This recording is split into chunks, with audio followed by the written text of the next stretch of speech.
Okay, so what we'll now do is we'll move on to the final session of the day, and that's on return on learning investment. So before we carry on, let me introduce our panelists. So may I request Shiksha and Nikhil to maybe you could switch on your videos. You should be able to do that now. All right, great. Yeah, now I can see you. Okay, great. So let me very quickly do a round of introductions, starting with Shiksha Pathak. She's the Associate Director. She's the L&D Head in CITL. Shiksha has worked in the learning and development domain across industries, including banking, pharma, software, and services.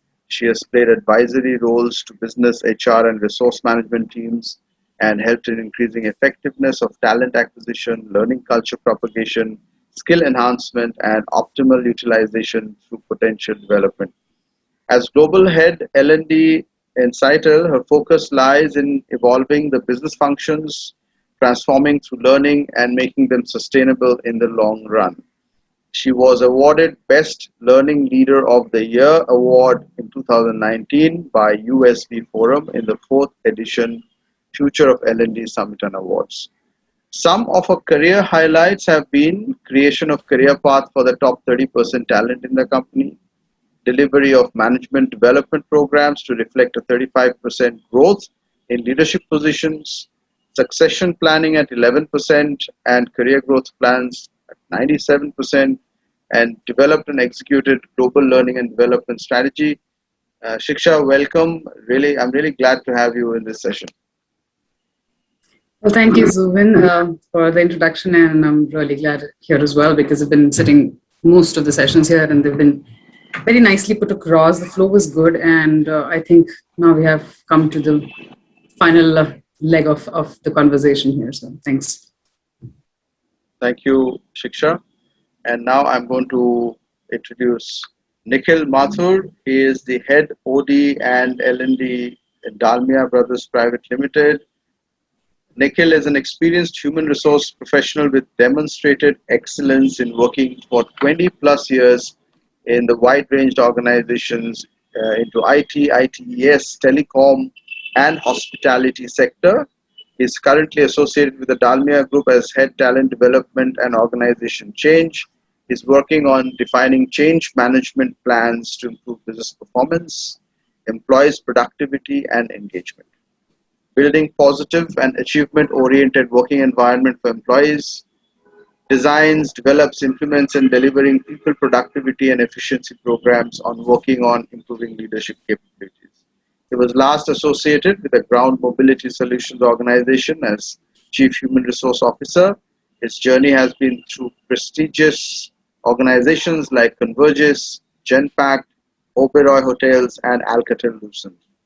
Nikhil holds many certifications, including Seven Habits by Stephen Covey, Leading by Questions, Action Learning, which was an executive leadership workshop by WIAL, and Landmark Forum Self Transformation Program, and many more. Nikhil is part of Society for Human Resource Management, National HRD Network, and Indian Society of Training and Development. Nikhil, welcome to the conference and to this session.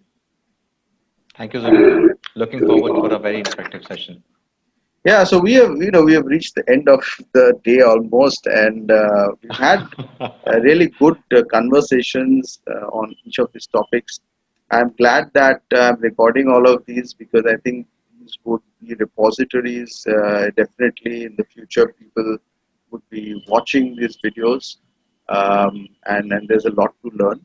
Also, we've had a very active and engaged audience, been asking a lot of questions, pertinent, important questions, some tough questions as well. And hopefully we've been able to answer, if not all, most of them based on the time that we've had. So let us start off. This is a very, very important topic. Everybody wants to know, and probably Shiksha will give the answer to this very important question. And I'll start with you, Shiksha. How can ROI of learning be measured? what foundations need to be laid to be able to ensure the best possible measurement of ROI? So, over to you. Thank you. It's a golden question. And because, yes, everything then runs to numbers, then talk about return of investment, because it becomes most important when we are really trying to push from a cost center to a profit center, or as we say, business partner kind of a model.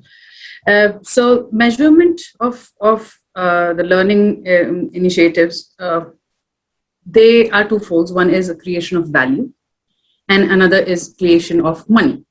So what we in L&D have been doing with all the theories and the models and the assessments, the engagement, the performance, the application, what we have been talking about is really focusing on creating a value, because this was the main focus of L&D from the very beginning of this whole system. And that took time. That we measured the effectiveness in terms of how much training we have delivered versus how much hours we have spoken about a lot in that direction. But when it comes to try to partner with the business, the second aspect, which we haven't explored for a very long time, not because we don't want to, but because it's difficult, about the creating the value of money from the effectiveness. And I think that is where I would like to focus a little more upon. It will go a little against our core nature as professionals, because we are more artistic in nature, and creating a money value out of a system is far more difficult for an L&D function to do so, because there are a lot of other psychographical involvement that we have in it. But there is also a business requirement matrix, and unless we don't align to that, we would not be able to answer it. So I'll answer your second question first. What foundation we need to be laid to even go there? So the foundations, because after you lay the foundation, then you measure the effectiveness, and they are very important. Otherwise, you'll not get to the effectiveness. So first is, and I think that's been spoken about with one of my esteemed panelists here, that we need to first get to know what is the business need when we're talking business. So that's very, very common that we need to know that. And the effectiveness, unlike business, is not measured with a single thing. Is for measuring the effectiveness of learning, it's a mixture of business goals, L&D goals, skill enhancement, people engagement, and the last thing that we were talking recently about with Yogesh and Vikrant is how effective it is, and what if people are just forgetting it, what is the take finally? So it's a mixture of all. Then the foundation we need to lay is what knowledge and skill we would like to develop as an organization. What is the business plan? And what is L&D business plan? We hardly make business plans in L&D, but it's high time that we start making business plans in L&D. What is the budget? Who is the deciding person? Because many times we have a voice, but then who's deciding is some business unit head, or the C is coming directly from the CEO that this is the vision and that's what you have to do. So it's very imperative that we need to see who's the deciding factor here and how much L&D leader is involved in that decision. Then we talk about skill, ability, competency that we have, and as a business where we would like to take that.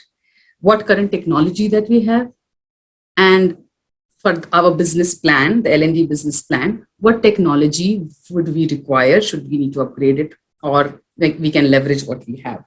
So hence, these are very important questions, that these are the things that we need to first assess before even we go to the measurement of the ROI. And coming to the first question that you asked, how it can be measured. So yes, we've spoken a lot about how do we create a value. How do we create a money, or how do we measure the money out of L&D? Well, it's not very straight, but one can try. So what we can do is we create additional value and via the skill enhancement that we are offering. And it's no more technical skills, no more sales skills. Everywhere it is now the soft skills, because that's the differentiating factor that we are seeing. So these are the three things that we put it along. And then we see how much skill we are offering to our client now than to the previous one, and how much impact does it have with the profit that we are earning. Is a new skill responsible for the higher amount of payment per hour that we are charging from our customers? Is the value addition of on soft skill and sales skills and assertiveness and handling customer, is that has gone us more business because our sales team was the same, our product was the same? Are we getting more enhanced results out of it? And the third is that we were offering four solutions to our customer, and it could be manufacturing, it could be IT industry, it could be banking, it could be pharma. But if we were offering many of services because of training interventions, are we offering 5 or 6 now? And if yes, how much money the company is making? L&D has to have a share in that. And next one is the increase of your net promoter score, your net satisfaction score, and those questions can be very nicely put across to get a L&D related answer via it. That now, do you feel that your query is resolved in a better manner? Is the communication of our contact person is better than you thought? Was the knowledge increased about the product or the services that we were or the manufacturing that we've been offering? So all these questions can be very neatly put in included in those survey questions that we send out to our customer, and we can get very straight answer. We say, okay, out of these 10 questions, 3 are L&D, and if we have increased the percentage on that, here you go. That's your return of investment. And last but not the least, the other number we can derive is how are we growing leaders in our organization? Because growing a leader from within, that cost, versus taking a leader from outside, that cost changes drastically, and not in the terms of only money, but about the upskilling that we have done, the exposure that we have given to a person who already knows the culture, knows the people, and hence be more effective at any point of time. Not necessarily all the time, but definitely. Otherwise, we'll never have gone to another jobs in our lives. But definitely, that money you can very clearly show with the compensation benefit and the recruitment team involved, and you can just show the amount that how effective that has been, how the leader that you've grown, that team has more value coming in terms of less iterations, more productivity, more survey, that employee survey results that leader particularly is giving, and how that leader is also developing his or her team from the within. So that's the 4 factors leaders, I think, are usually measured upon. So that is a very, very clear niche and smart way we can also define how we are saving the money. Money saved is money earned. So there you go. So I think that would, I hope I answered both the questions. Yes, And if absolutely, anything you have to Shiksha. add. Very well put. And it leads me to the question of parameters. Since you were already giving examples of parameters, I will take that forward to Nikhil as well. Is there something that you would like to add to what Shiksha said in terms of the parameters that need to be considered for measurement? And do these measurement criteria and challenges differ based on levels at which employees work? So for example, somebody at the lower level of hierarchy versus middle level or higher level would be different. So, what are your thoughts on that? Yeah, Zubin, I think that's what adding to what Shiksha was talking about, a very detailed description about how you were talking ahead and taking the ROI part. I got around 2, 3 very, very basic pointers to talk about. Uh, so many times this happens in organizations that we take ROIs very, very seriously, saying that without ROI, I will not do anything. Sometimes you need to keep it towards the side and you look at the long-term benefits, because so many times it is the long-term benefit matters than the immediate ROI. That's one. Secondly, measuring ROI of any training is extremely important. It helps the organization to identify whether this particular training programs is effective, efficient, and delivering what exactly is expected out of that programs or not. So it is important to consider that, but not for all the programs. Like you can't be doing an ROI for let's say a team building program. You will not be able to identify that only. Yeah, in a long term, in a small tangible, in a non-tangible way, that you should be able to be identified. Third, for every training program and an ROI to be identified, create a story. Now, a story is something which helps a person to retain and analyze and get an interpretations to it. That's my way of taking. Well, then we were talking about whether the ROI and a calculations differs at different level. Definitely, it differs because differs from a tangible aspects to a little non-tangible aspects. Example, as you mentioned, my last organizations, it was a car rental organizations where we have people right at a driver level to a CEO level, and all have to be trained. Now, an ROI at a driver level will be very straight away seen because that's a blue collared work profile, where the trainings is typically talking about how to greet and meet a customer, what are the driving skills he has to be talking, he has to say, what are the car maintenance things which he has to say. It'll be immediately shown within the next 3 months' time. And then there's a lot of repeats that can happen because those are very small snapshots in which the person has to be talked about. Then comes it's your mid-level assistant manager kind of a category people, where it is more on a process and ensuring that the process being implemented into the systems in a very specific way, and the organization becomes more process dependent than people dependent. So that's their criteria to do it. Next comes is when it comes to the leadership level, when it comes to general manager and above. So for them, it is less tangible and more intangible, which is more about their way of working and how the results are coming across from his way of working. Uh, if you typically draw a rectangle and mix, draw a line between the bottom of a rectangle toward the top of a rectangle, mark the blue portion, the bottom as blue and the top as white. You can define that as a blue collar job and a white collar job. And that's how we are also defining is a blue collar job will have a major impact on the training, which will be shown immediately. And for them, the white collared work is lesser. So obviously the tangibility is higher. Well, we move to the other side of the triangle where rectangle, sorry, where it will be very specifically talks about it is more intangible, it is more white, and that's where the strategic and long-term planning and inputs will going to be there. And obviously, the manager will have a mixture of both. And that's how we were also trying to define the outcome of a training in our organization.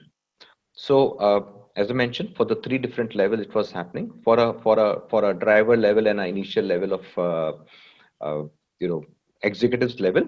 It was very specific about uh, three parameters. One, ROI was defined as in terms of customer complaint, car maintenance, as well as fuel efficiency.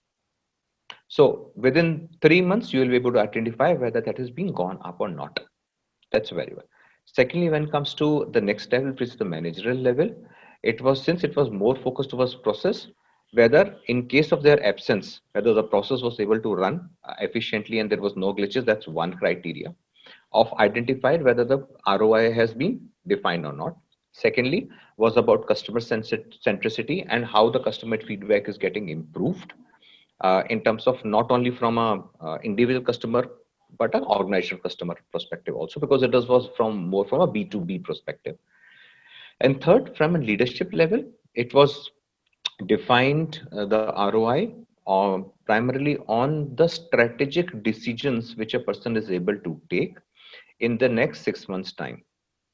While we were doing it, we were also asking these people to fill up a certain level of forms, obviously not at a junior level, but a level 2 and a level 3, which is a manager level and supervisory level, you know top level.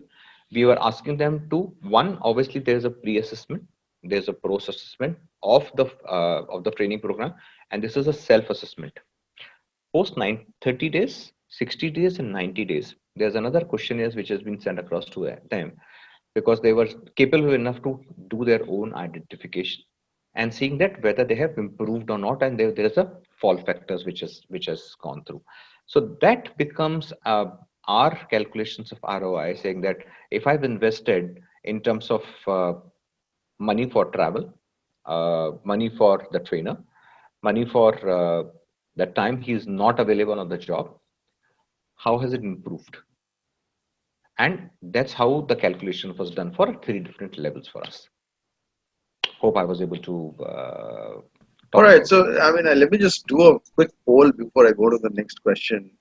Please, Zubin. So, it's a very simple question. Are returns on learning investment considered or calculated in your organization? And there are four options: yes, no, I don't know. Use a different measurement process. Maybe you don't calculate return on learning investment. Maybe you calculate something else. So let's see what the answers are. The All three right, questions, let's British just answers are quickly coming have up. Three. votes and see Mhm. what's the percentage for each of these answers. Okay, as of now, I've not got any don't know. I got don't know as well. Yeah, There's a me too. different measurement process as well. Mostly, I'm getting a no. I'll just wait for 10 more seconds, a few more votes, and then I will end the polling. Mm.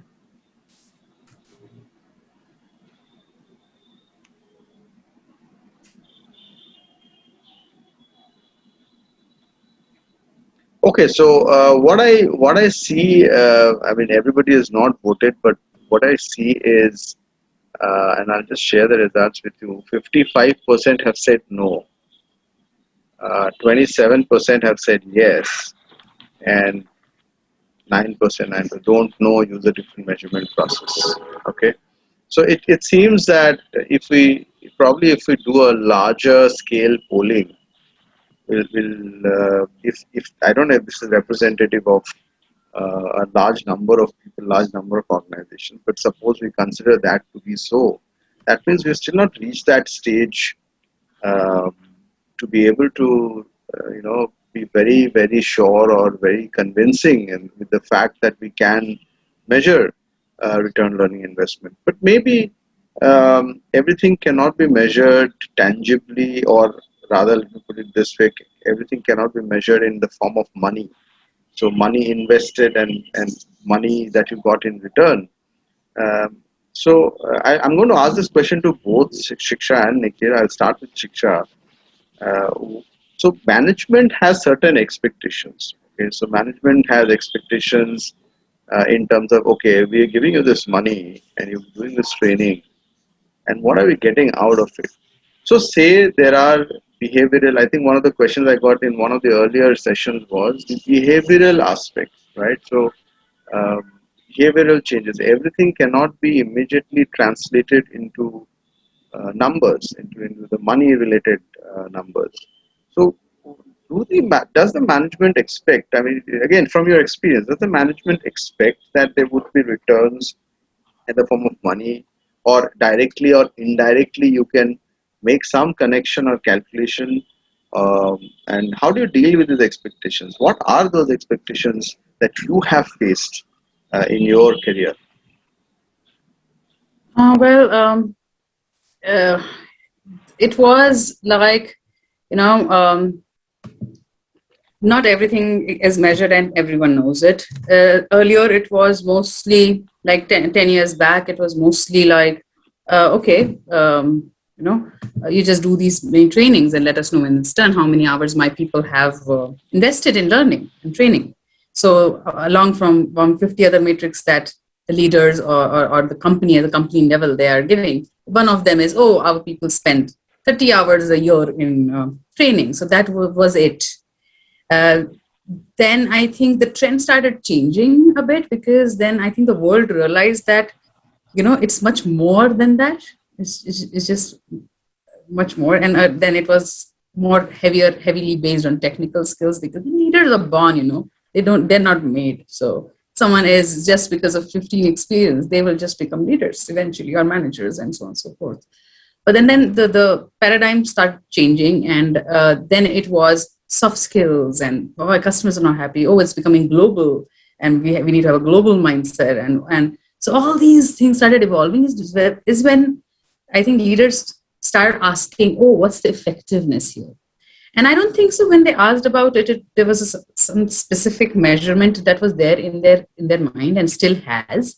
But they definitely, because we all have to understand the spending on L&D has increased, exponentially. So as business people, when we are investing money, at some point of time, you want to know what kind of return it is. And And definitely, we cannot show the behavioral changes, but at least it's our responsibility to tell them these things you will feel and these things you will see. And then we have to set a parameter that this is what I will show you at the end of the year if it makes sense, versus this is the one you tell me. You know, did you see any improvement in that? And if not, we're going to change the strategy, and we were going to tell you what's. But I think the what we have to do right now is just set the expectations right, and at some point of time take a stand, and don't say okay fine, take a stand and says, so these things are the things which we can do, and these numbers, these are the things we want to do. They're imperative, but they'll not give you any numbers, but they're still very very important for your organization, so they're still going to go ahead and do it. So I hope that helps. So let's hear Nikhil on this, and then maybe I'll take up some questions as well from the question answer box. But let's hear Nikhil about this. Yes, Nikhil. Yeah. So, picking on what Shiksha has talked, there are few parameters on which it is the right for way to do it. So whenever there's a training which has to be imparted, so there is a pre-calculations or a predefined way that this is the kind of improvement which we are expecting. Now, as Shiksha was talking about, there's something which you have to feel it. There is something which you have to see it. The same things has to put across into the expectations from a learning program, uh, and that will be coming into next 3, 6, 9 months, or maybe a year's time, depends on the kind of a training program, and you will be able to differentiate it. For example, someone's KPI is to get a customer and have a customer score of 3.8 out of 4, currently sitting at 3.6. Now, that's a target on which a person is talking about. And whether this target is achieved in the next 6 months' time or not is a perfect example of an ROI which has been defined. That it has reached the outcome which is expected out of it. So that really helps that defining the KPIs of that particular training program for the output. Secondly, with a kind of paradigm shift, there are a lot of people who are moving away from so-called classroom top-down approach of training to a self-training and micro-learnings. Now, over there, it is also again becomes a little difficult to check the ROI whether is it going to be really helping the organization or not. But then sometime the organization has to take a little calculative risk, say that, okay, I have a good resource. He wants to do something which is not in his current purview of work. Well, will it help him in his next job profile? If yes, then let's invest on it. If no, then if it's a key resource, the organization may like to give it a shot saying that, okay, I'll spend that much just to retain that individual. Now, that retention is also an ROI. And it's not just a directly calculate say that I've spent 100 rupees, will I get an output of 100 rupees or not? Because I probably will not get an output of 100 rupees from that learning. But the employee retention may give me 500 rupees back. As Shiksha was talking about, hiring a resource versus internally and getting from outside, there's a lot of difference in terms of costing. Exactly, that is what I'm talking about. That's what I say. So in this example, Nikhil, when you said that the last part where you're talking about attrition, right? So if somebody you're retaining an employee from leaving the organization, and so would that then count as an L&D ROI? I mean, I'm just thinking, like, should Okay. it be So something else, or where, under what umbrella, in which bucket do you put this? okay. Very interesting. See, yeah, very interesting. Yeah. See, I have not just an L&D, but its major portion is human resources as a totality. Now, when it comes to totality, engagement, the learning and development actions also helps in employee engagement and retention.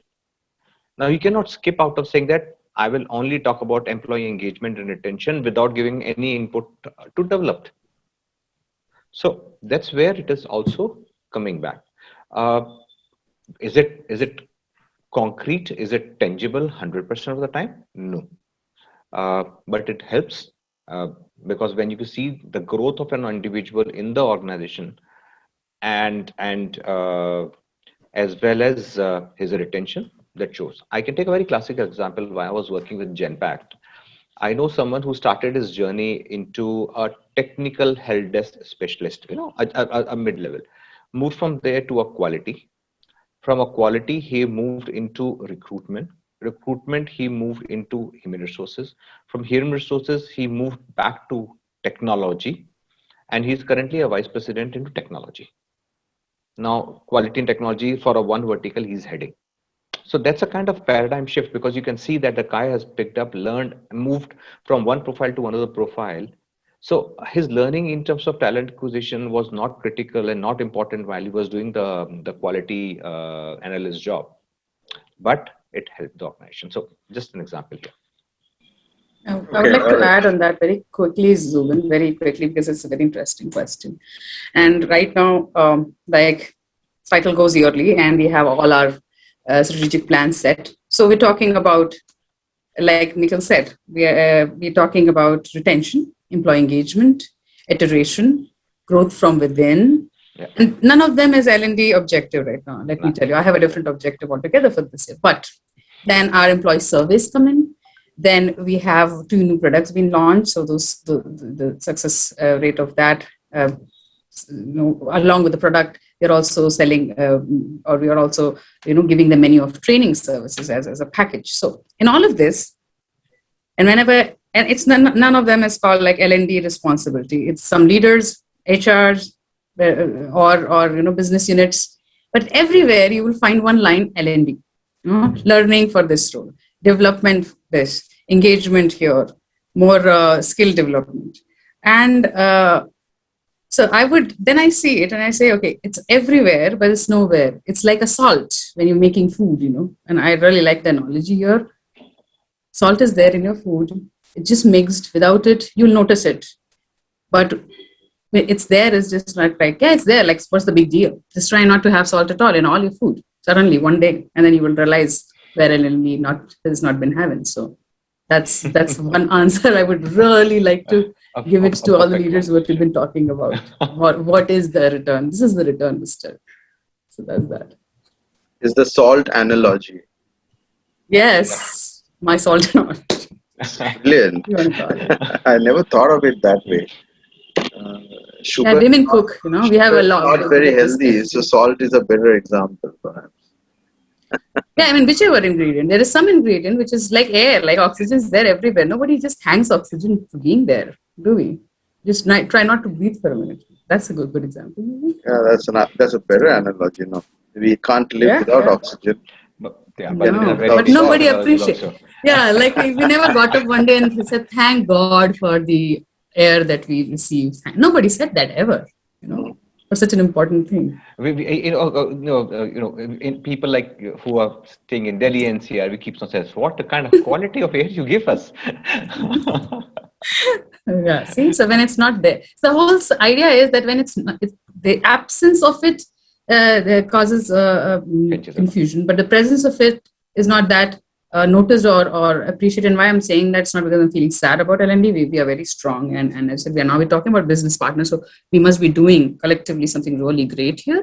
But then these are the points that we have to pick up, and because we have to and then position ourselves in such a way that the very obvious thing which goes missing should not be obvious anymore because it's important. That's all I meant. Yeah. Right, great. That's good point. Yes, Nikhil. No, I was just saying it's a good point which Okay. Shiksha was talking about. All right, great. So I'll just take up one question, which is really again, it's a straightforward question from Aditi Johari. So Aditi, she's also posted in the chat box. I'll read that out to you before I go to the question. So she's mentioned reduction in error rate, improvement in matrix scores, reduction in process delays, all accounts to monetary success. Just the skill needed to define it correctly at the start. This is what she's commented in the chat box. Now I'll come to the question she's written here in the Q&A box. how to calculate ROI for a learning initiative, any standard formulae or matrices, and how to isolate training as the major contributor. So let's take this question because I think we have time enough to take up this one question. Shiksha. Yeah, well, it's a very straight question with a very difficult answer because the first question is, what is that learning initiative? So if there is an example, you can type it out. Maybe we can take that example and go forward. If not, then the formula is, uh, I'll just say it's a metric, not a formula. It's just you can put whatever you want to put in that, is to first understand what kind of training initiative we're talking about.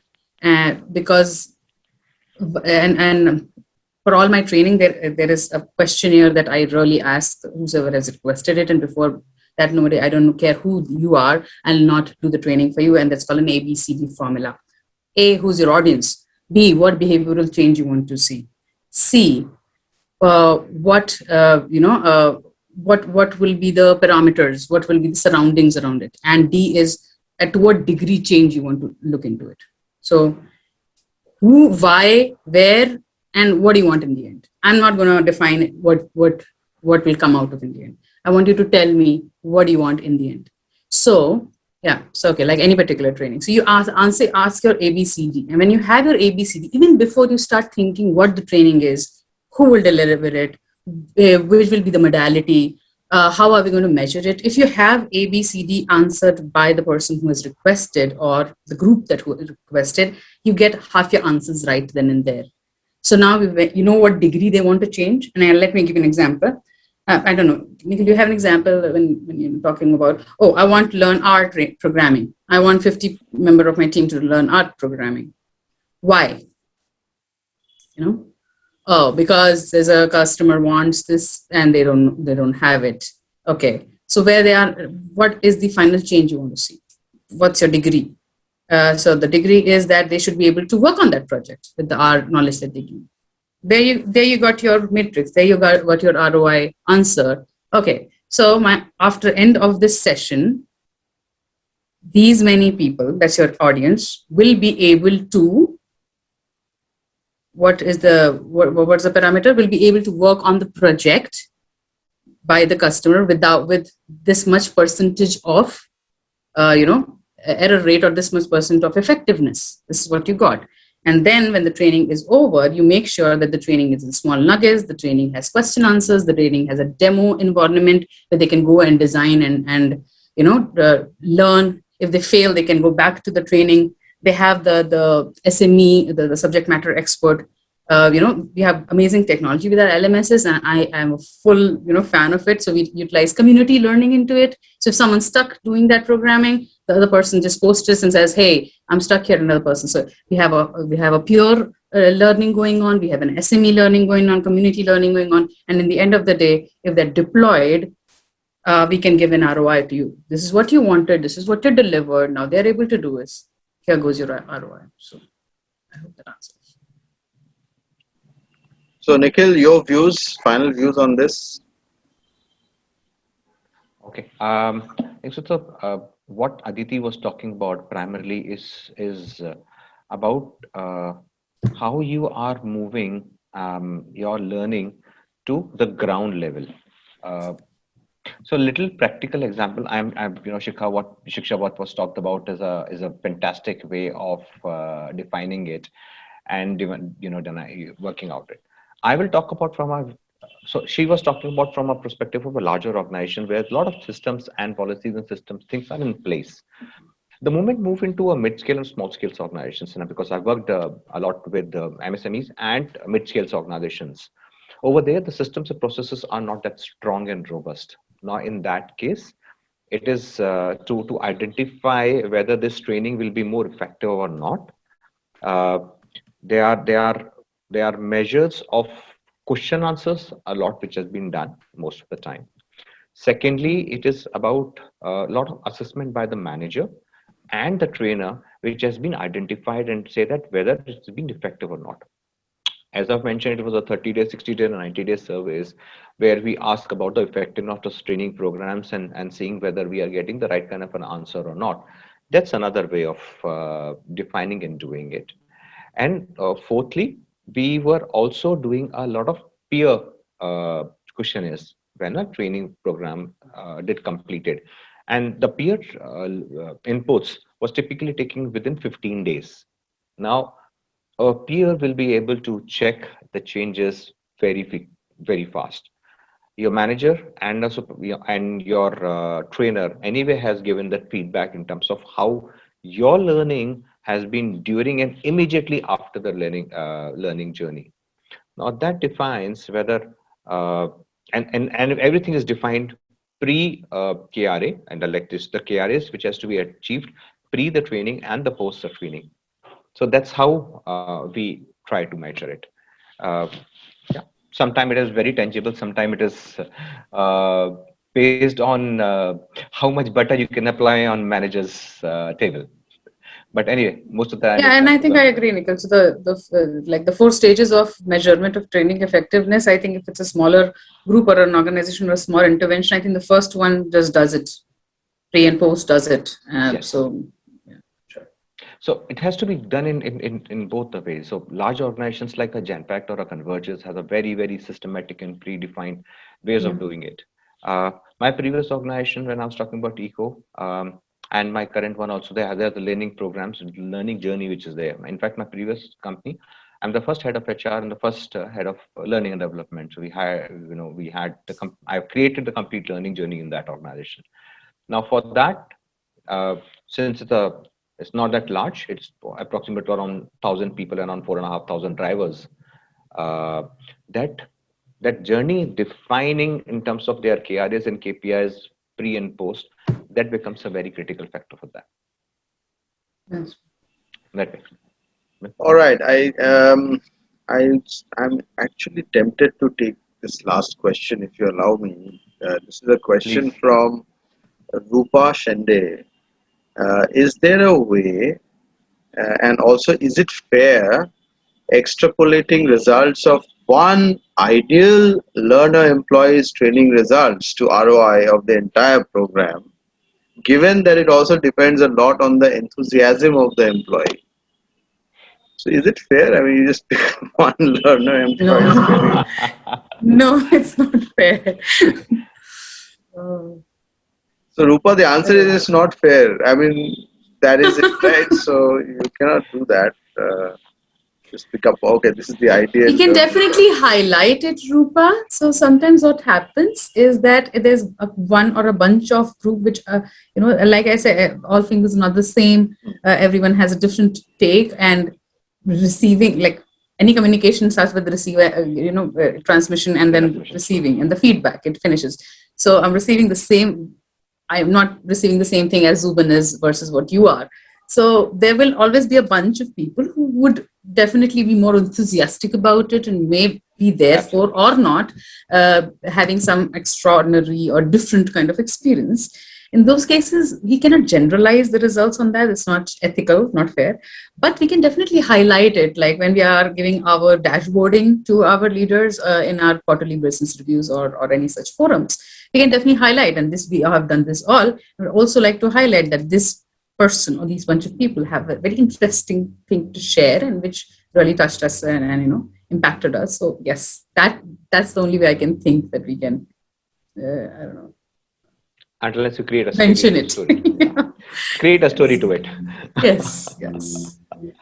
Yeah, I Very mean, true. I think Rupa has also mentioned in the chat box, classify the willingness of training or attending the training and then tablet results are okay. I mean, see, this is again, I think we're going back on the board again when we talk about willingness of training. Some of these things we are discussing in a previous session.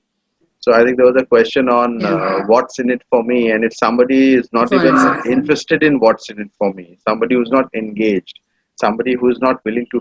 So I just answered that question earlier, saying that you first need to find out the root cause as to why is this person not engaged, and this person is Right. not at all interested in what's in it for me, means there's a deeper cause that you need to identify or understand, because any person who's interested in career or development would understand what's in it for me, right? So, So then that's why when we talk the term learning, it's a learning organization. What does that even mean?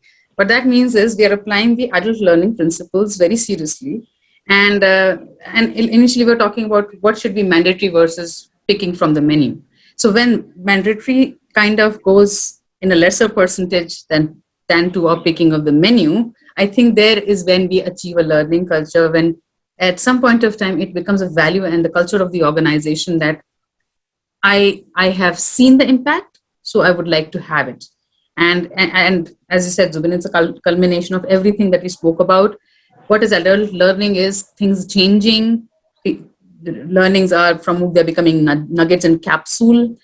From laptop, they're becoming mobile podcasts. So Yes. now, right now, I have been exploring, and believe me, not every technology is very easily, digested to us because, I don't know about you guys. It takes me time to, learn new things at this old age.